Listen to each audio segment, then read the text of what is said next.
ઓમ નમો યંતાણમ નમો સિદ્ધાણમ નમો આયર્યાણમ નમો વજ્જાયાણમ નમો લોહે સવ્વસાહુણમ મંગલમ ભગવાન વીરો મંગલમ ગૌતમો ગણી મંગલમ કુંદ કુંદાર્યો જૈન ધર્મોસ્તુ મંગલમ ઓમકાર બિંદુ સંયુક્તમ નિત્યમ જાયંતી યોગિના કામદમ મોક્ષદમ ચેવ ઓમકારાય નમો નમઃ અહોપકાર જિનવરનો કુંદનો ધ્વનિ દિવ્યનો જીન કુંદ ધ્વનિ આપ્યા અહો આ ગુરુ કાહનનો તુજ જ્ઞાન ધ્યાનનો રંગ અમયા દર્શ રહો હો શિવ પદ તક તુજ સંગ માતા હાથ કરો.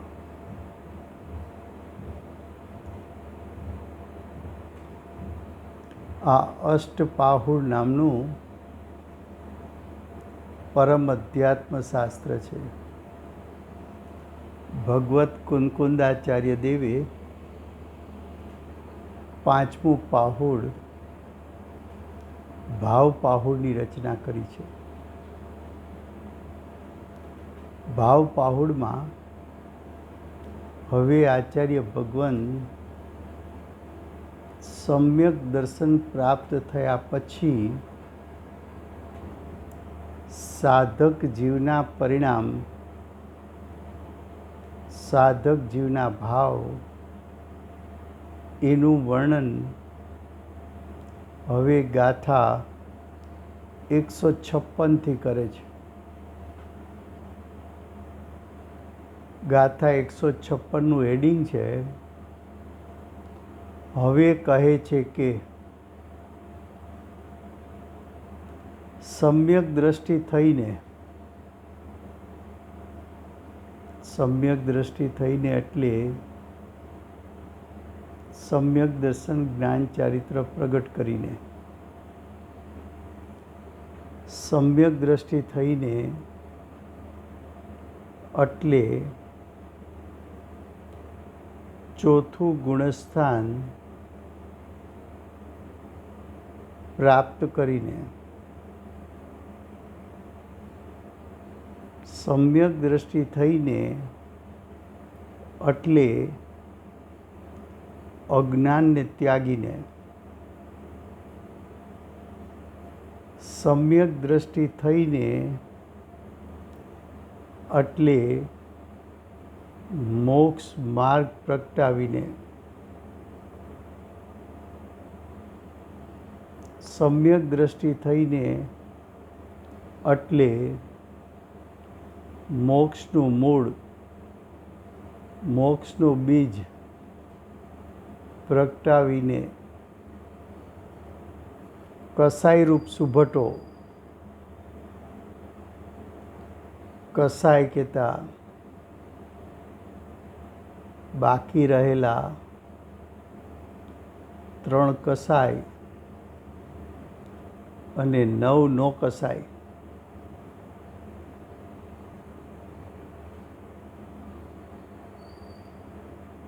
કસાયરૂપ સુભટોને જીત્યા છે. 3 કસાય અને 9 નો કસાયને જીત્યા છે. તે ધીર અને વીર છે. તે કહેતા એવા સાધક, એવા સમ્યક દ્રષ્ટિ પરિણામથી ધીર છે અને વીર કહેતા પરાક્રમી છે.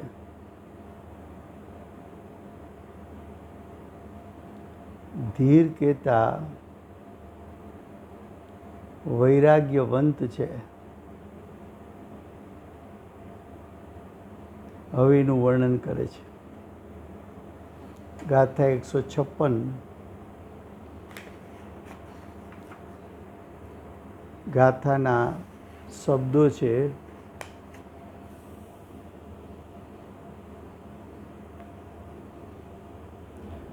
તે ધીર વીર નરો ક્ષમાદમતિ ક્ષણ ખડકે જેમણે જીત્યા દુર્જય ઉગ્ર બળ મદ મત સુબટ કસાયને. શું કહ્યું? જે પુરુષોએ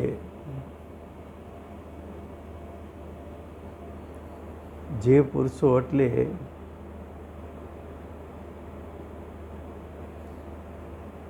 સમ્યક દ્રષ્ટિ પુરુષોએ એટલે આત્માઓએ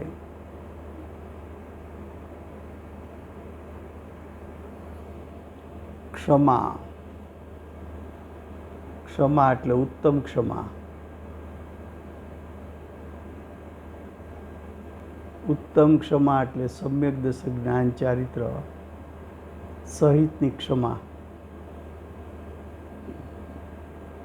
અને ઇન્દ્રિયોનું દમન એટલે ઇન્દ્રિયો ઉપર વિજય, ઇન્દ્રિયો ઉપર જય.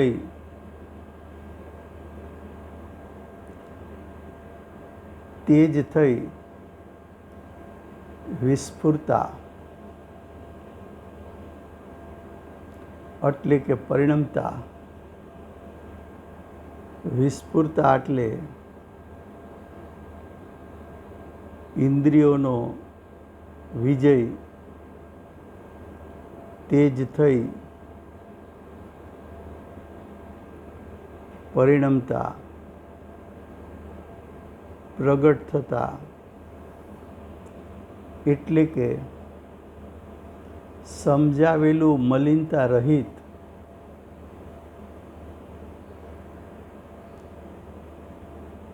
સમજાવેલું એટલે કે મલિનતા રહિત, ઉજ્જવળ તીક્ષ્ણ ખડક,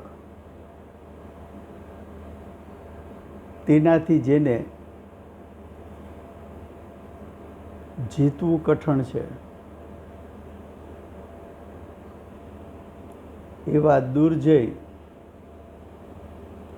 પ્રબળ તથા બળથી ઉદ્ધત કસાયરૂપ સુભટોને જીતે તે જ ધીર વીર સુભટ છે.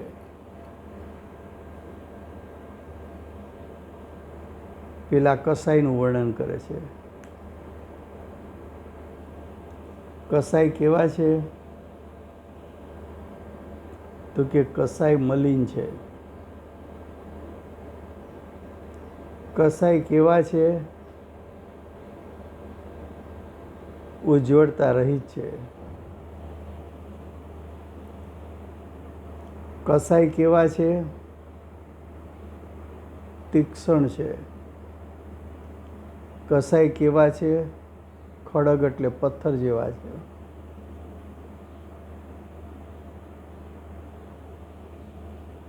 કસાઈને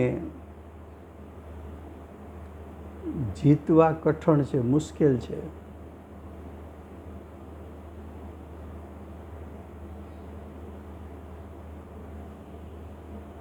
અપ્રત્યાખ્યાન પ્રત્યાખ્યાન સ્વજ્વલન કસાય, સાથે રહેલા નો કસાય, હાસ્ય રતિ અરતિ શોક ભય જુગુપ્સા, 3 પ્રકારના વેદ. એને જીતવું એટલે નાશ કરવો.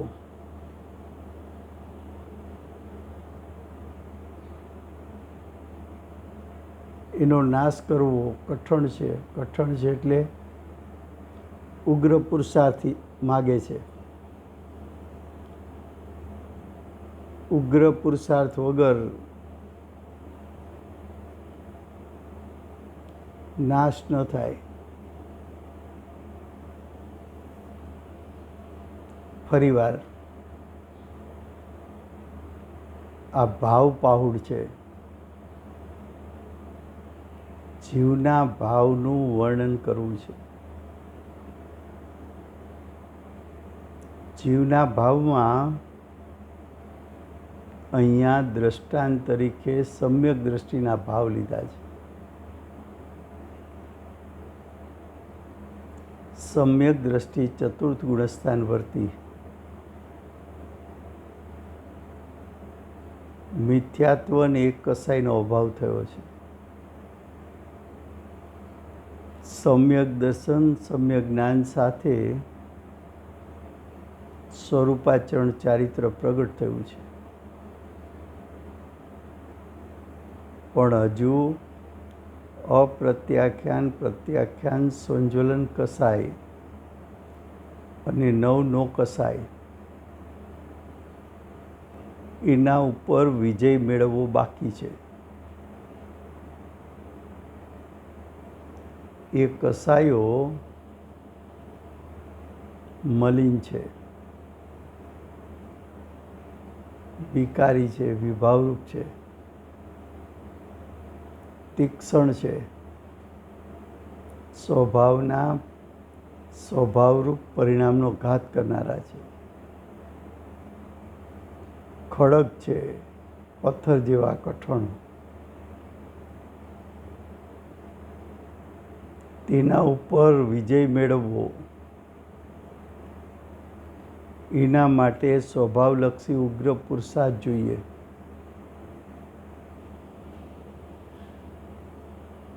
એવા કસાયો જીતવા મુશ્કેલ છે. દૂર જઈ એ કસાયો પ્રબળ છે. પ્રબળ છે એટલે તીવ્ર છે, તીવ્રતાવાળા છે.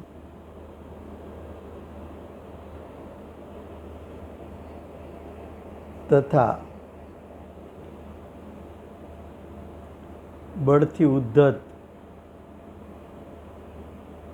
એટલે કે સ્વચ્છંદી છે.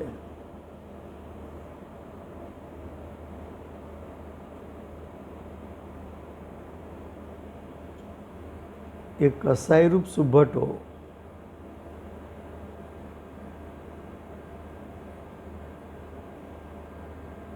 ને જીતે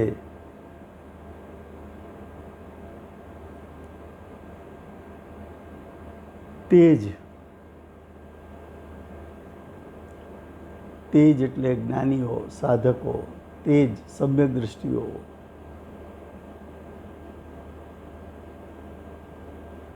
તે સમ્યક દૃષ્ટિ સાધક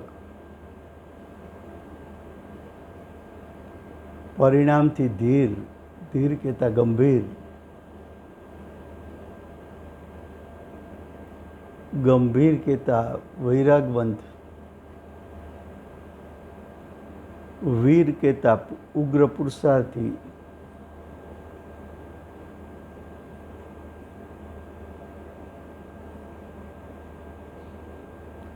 ઉગ્ર પુરુષાર્થ વગર આ કસાયનો નાશ થઈ શકે તેમ નથી.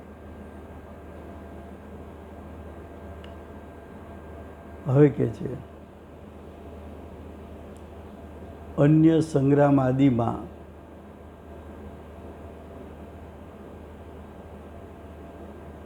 અન્ય સંગ્રામ એટલે લૌકિક લડાઈઓમાં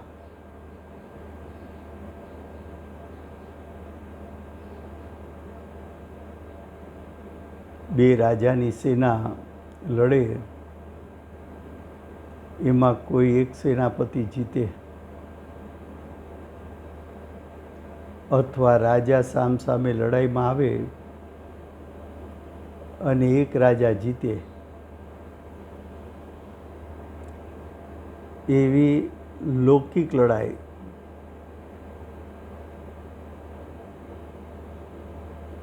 એ તો બાહુબળની લડાઈ છે, બહારની લડાઈ છે.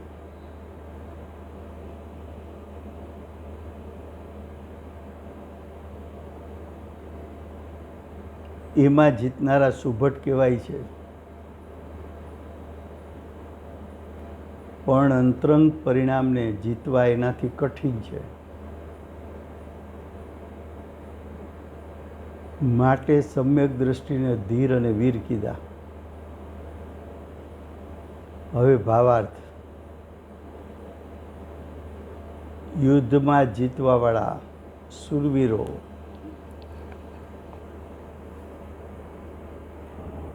યુદ્ધ રાજાઓની લડાઈ એમાં જીતવાવાળા શૂરવીરો તો લોકમાં ઘણા છે, પરંતુ કસાઈઓને જીતવાવાળા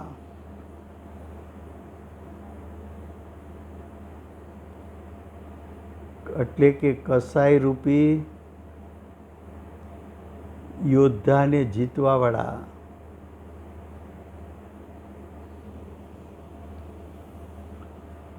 વિરલ છે,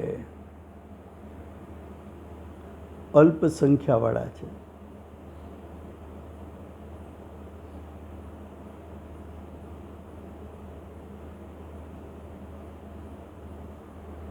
કસાઈને જીતવાવાળા વિરલ એટલે જ્ઞાનીઓ કોઈક જ છે.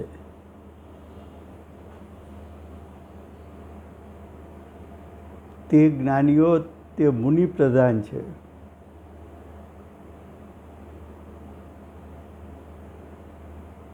ભાવલિંગી સંત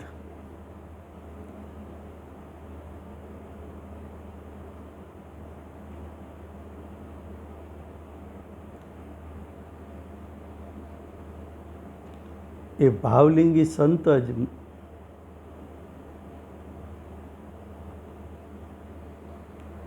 શૂરવીરોમાં એટલે કે સાધકોમાં સમ્યક દ્રષ્ટિઓમાં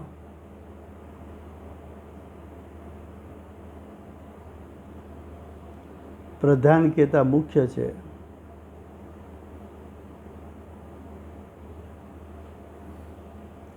જે સમ્યક દ્રષ્ટિ થઈને આત્મ અનુભવી થઈને આત્માનો અતિન્દ્રિય સ્વાદ લઈને અંતર ધ્યાન કરીને સ્વભાવનું લક્ષ્ય કરીને સમ્યક દ્રષ્ટિ થઈને કસાયોને જીતી ચારિત્રવાન થાય છે. કસાયો કહેતા ચારિત્ર મોહ, કસાઈ નો કસાઈ બંને ચારિત્ર મોહ છે.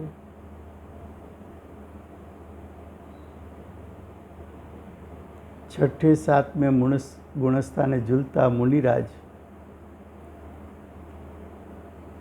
સમ્યક દ્રષ્ટિમાંથી મુનિપણું લીધું, ભાવલિંગી સંત થયા. સમ્યક દર્શનના કાળે અંતરલીન થઈ અનંતાનુબંધી કસાઈ જીતો. મુનિપણું ધારણ કરતા બીજા બે કસાઈ અપ્રત્યાખ્યાન અને પ્રત્યાખ્યાન કસાઈનો નાશ થયો. હવે મુનિ શ્રેણી આરોહણ કરે એટલે સંજલન કસાય અને નો કસાયોનો નાશ થશે. એવા મુનિ, એવા ભાવલિંગી સંત ચારિત્ર મોહને જીતે છે. તેજ એટલે ભાવલિંગી મુનિ જ મોક્ષને પામે છે એમ આશય છે. ભાવ પાહુડ છે ને આ. સમ્યક દ્રષ્ટિ ચતુર્થ ગુણસ્થાન વર્તી સમ્યક દ્રષ્ટિ, છઠ્ઠું સાતમું ગુણસ્થાન પ્રાપ્ત કરી શ્રેણી આરોહણ કરી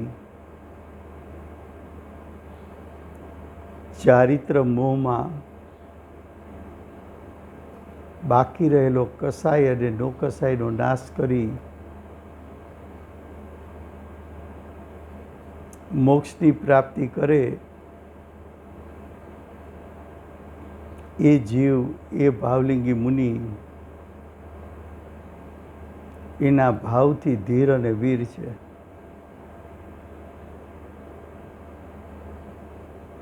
હવે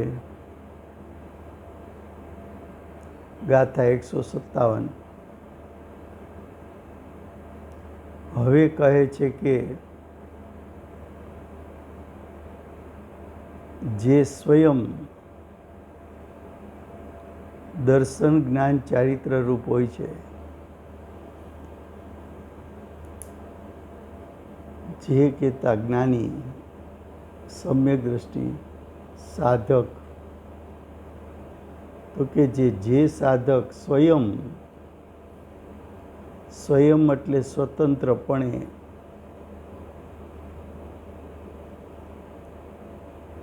સ્વયં એટલે સ્વાધીનપણે, સ્વયં એટલે પોતાના સટકારકથી,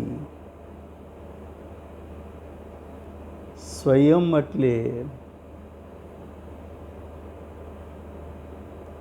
નિમિત્તની અપેક્ષા વગર,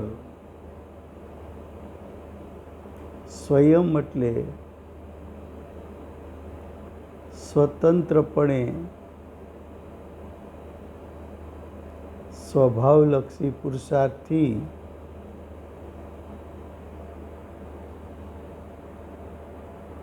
દર્શન કહેતા સમ્યક દર્શન, જ્ઞાન કહેતા સમ્યક જ્ઞાન,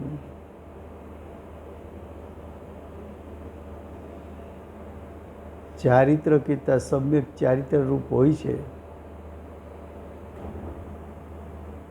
અને અન્યને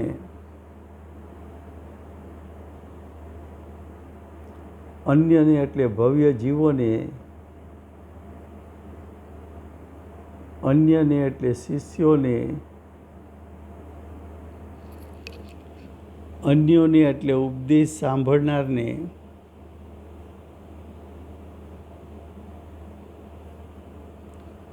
રત્નત્રય સહિત કરે છે.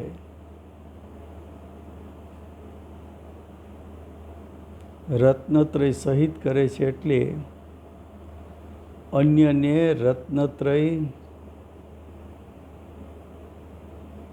પ્રગટ કરવામાં નિમિત્ત થાય.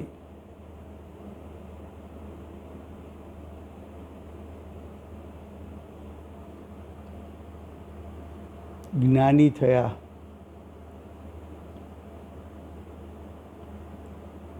એને અંતરંગમાં વિતરાગતા પ્રગટ થઈ.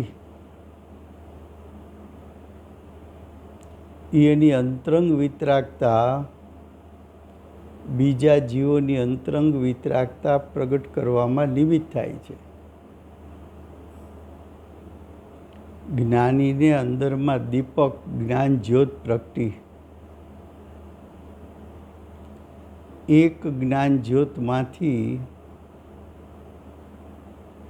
બીજી જ્યોત જલાવી શકાય.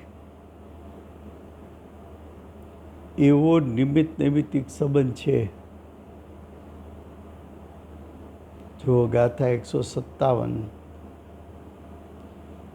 છે ધન્ય તે ભગવંત દર્શન જ્ઞાન ઉત્તમ કરવડે જે પાર કરતા વિષયમ કરા કર પતિત ભવી જીવને. જે સત્પુરુષોએ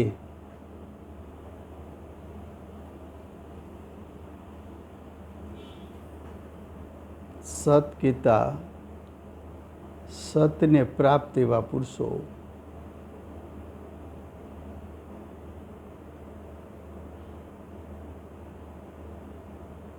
સતને પ્રાપ્ત એવા પુરુષ.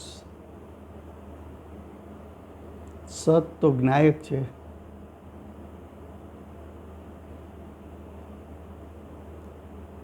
સત કહેતા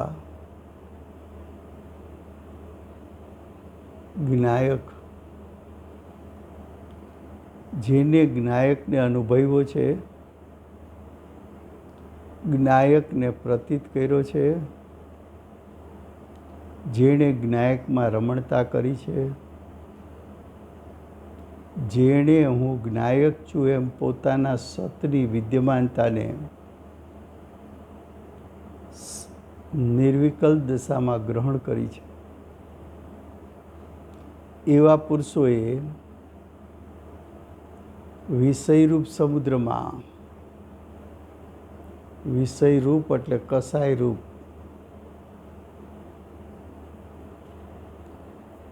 સમુદ્રમાં કહેતા સંસારમાં, કસાયરૂપ સંસારમાં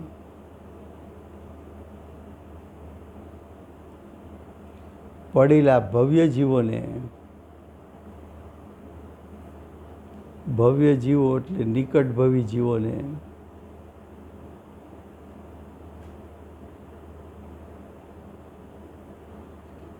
દર્શન ને જ્ઞાનરૂપી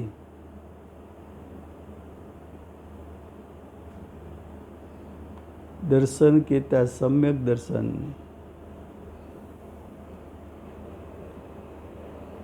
અને જ્ઞાનરૂપી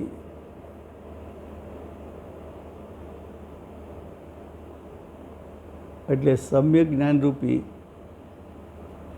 એવા હાથો દ્વારા પાર ઉતારી દીધા.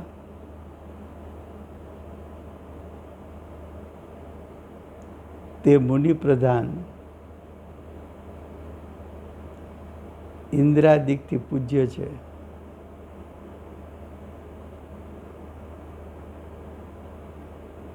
મુનિઓમાં પ્રધાન આચાર્યો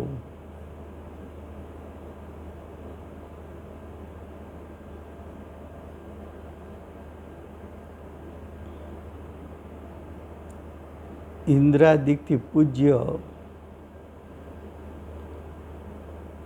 ઇન્દ્રાદિકથી પૂજાવા યોગ્ય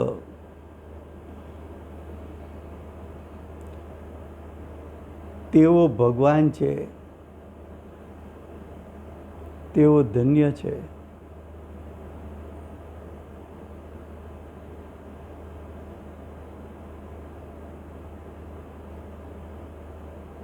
ભાવાર્થ: આ સંસાર સમુદ્રથી પોતે તરે, પોતે એટલે મુનિઓ,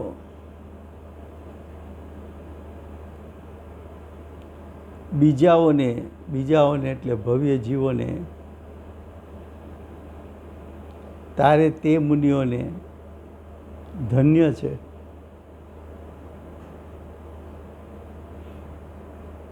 સિદ્ધાંત શું છે? તો કે જે જીવને અંતરંગમાં વિતરાગતા પ્રગટ થઈ હોય એ બીજા જીવોની પણ અંતરંગ વિતરાગતા પ્રગટ કરવામાં નિમિત્ત થઈ શકે.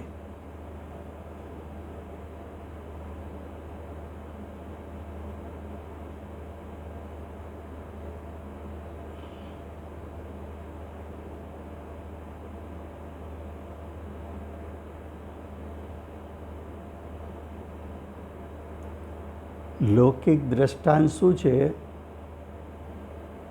તો કે એક દીપક જલાવવો હોય તો એક દીપક જલતો હોય એમાંથી બીજો દીપક જલાવી શકાય. એ મુનિઓને વેદ જ્ઞાનની જ્યોત પ્રગટ થઈ છે. મુનિઓને સમ્યક જ્ઞાનની જ્યોત પ્રગટ થઈ છે. મુનિઓને સ્વપર પ્રકાશક જ્ઞાન જ્યોત પ્રગટ થઈ છે. મુનિઓને યુગપદ જ્ઞાનની જ્યોત પ્રગટ થઈ છે. મુનિઓને ભાવશ્રુત જ્ઞાનની જ્યોત પ્રગટ થઈ છે. મુનિઓને અંતરંગ વિતરાગતાની ધારા પ્રગટ થઈ છે. એને નિમિત્ત બનાવીને ભવ્ય જીવ પણ પોતાની વેદજ્ઞાન જ્યોત પ્રગટ કરી શકે છે.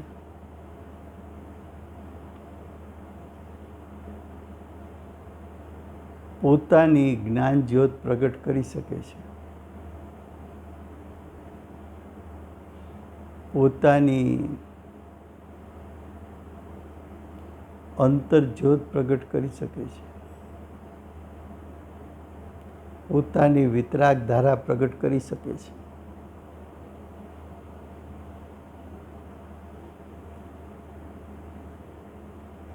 ભાવ પાઉડ છે ને, એ ભાવ પાઉડમાં સાધક, સમ્યક દ્રષ્ટિઓ, શ્રાવકો, મુનિઓ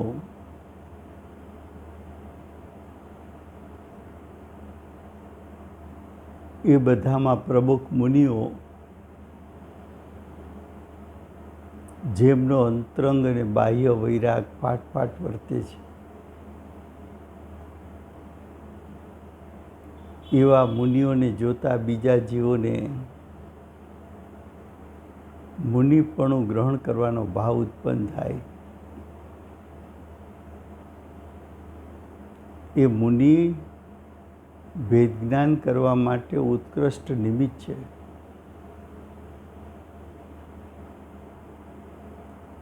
તો ભાવ પાહુડમાં જ્ઞાનીના પરિણામ એનું વર્ણન કયા પ્રકારથી કરે છે? તો કે જ્ઞાનીના પરિણામ ભવ્ય જીવોને મોક્ષ માર્ગ પ્રગટ કરવામાં નિમિત્ત થાય છે એમ વર્ણન કરે છે. તું ભવ્ય જીવ હો તો જ્ઞાનીના સંગમાં રહે,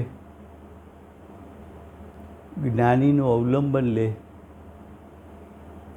જ્ઞાનીના પરિણામને નિમિત્ત બનાવો,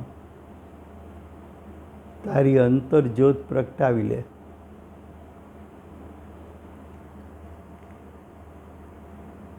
એવો મુનિનો મહિમા છે. હવે ગાથા 158. હવે ફરીથી એટલે આ ગાથામાં 158 ગાથામાં આ ગાથામાં એવા મુનિઓની મહિમા કરે છે. કેવા મુનિઓની? તો કે જે મુનિ ભવ્ય જીવોને નિમિત્ત થાય છે, તેવા મુનિઓ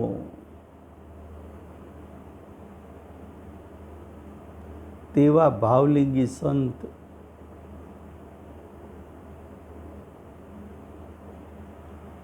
સંતોની મહિમા કરે છે. 158.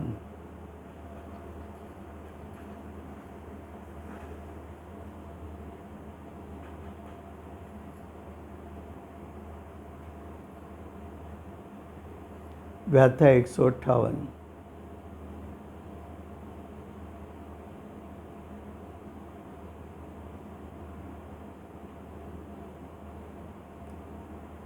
એમના શબ્દો છે, મુનિ જ્ઞાન શસ્ત્રે છેદતા સંપૂર્ણ માયા વેલને બહુ વિષય વિષ પુષ્પે ખીલી આરૂઢ મોહ મહાદ્રુમે. શું કહે છે? માયારૂપી વેલડી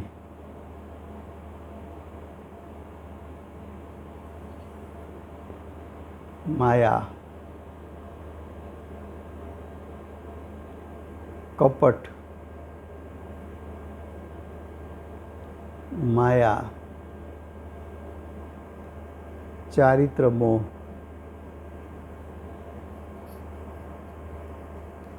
ચારિત્ર મોહ મૂળરૂપી વૃક્ષ ઉપર ચડી છે તથા જેના ઉપર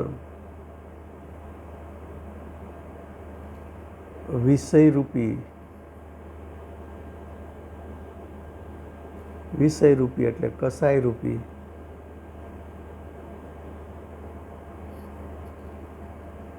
વિષના ફૂલો એટલે વિષના ફળ, દુઃખો ફાલી રહ્યા છે, તેને મુનિ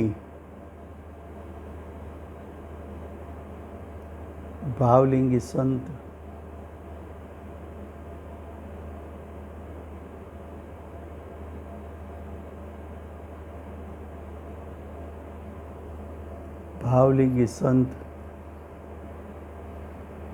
જ્ઞાનરૂપી શસ્ત્રથી, જ્ઞાન એટલે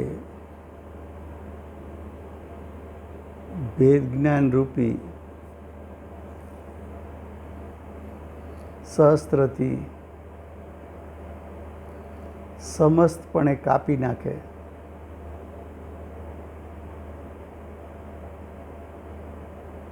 સમસ્તપણે મૂળિયા ઉખેડી નાખે, અર્થાત નિશેષ કરે છે, એટલે નષ્ટ કરે છે. શું કહ્યું?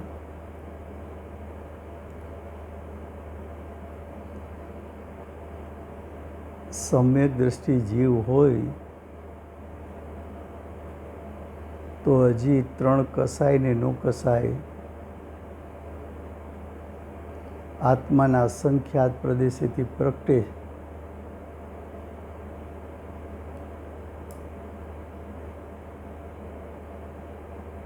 એ 3 પ્રકારના કસાય, અપ્રત્યાખ્યાન, પ્રત્યાખ્યાન, સંજોલન અને 9 નો કસાય આત્માના અસંખ્યાત પ્રદેશેથી પ્રગટીને આત્માના અસંખ્યાત પ્રદેશમાં દુઃખરૂપી ફળને આપે છે.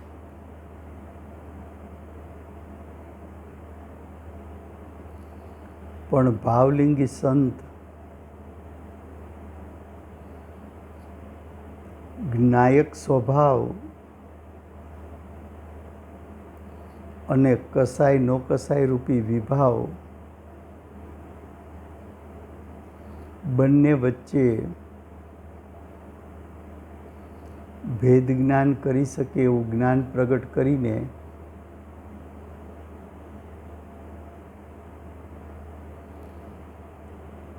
જ્ઞાયક સ્વભાવને ગ્રહીને કસાયોને ત્યાગીને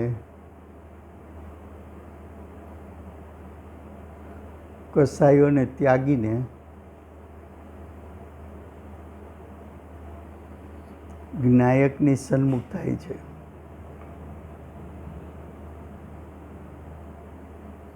જ્ઞાયક સન્મુખ થતાં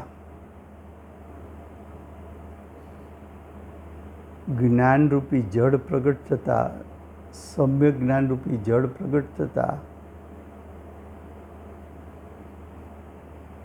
સમ્યક જ્ઞાનરૂપી જળ અને વિતરાગતા આત્માના અસંખ્યાત પ્રદેશથી પ્રગટ થતાં કસાય અને નો કસાય ધોવાઈ જાય છે, નષ્ટ થઈ જાય છે.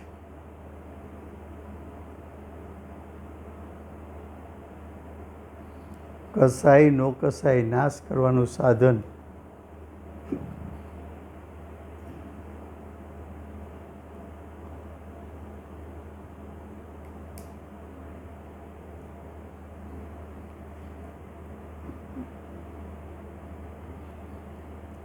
કસાયને નાશ કરવાનું સાધન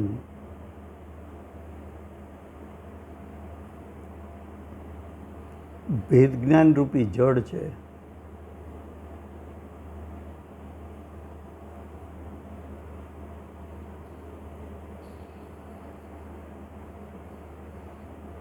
ભેદ જ્ઞાન એટલે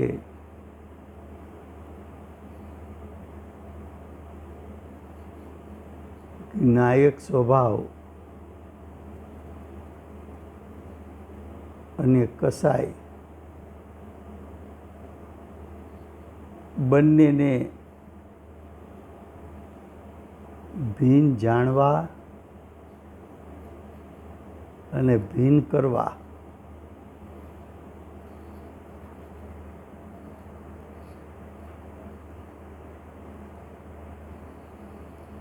ભાવાર્થ: આ માયા કસાય ગૂઢ છે. તેનો વિસ્તાર પણ ઘણો છે, મુનિઓ સુધી ફેલાય છે.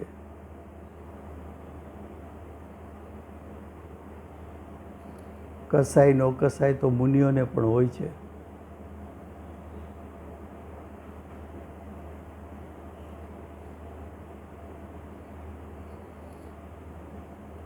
મુનિ સુધી ફેલાય છે એટલે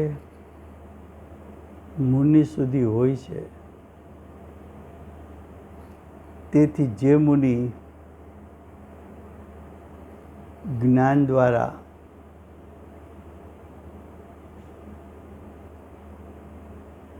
એટલે ભેદ જ્ઞાન દ્વારા તેને એટલે કસાયને કાપી નાખે છે,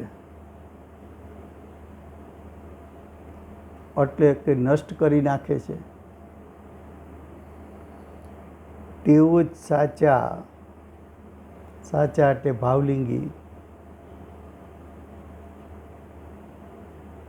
ભાવલિંગી મુનિ છે.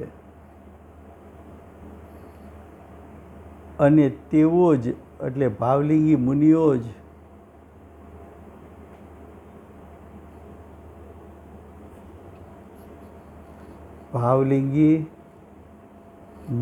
મોક્ષ પામે છે.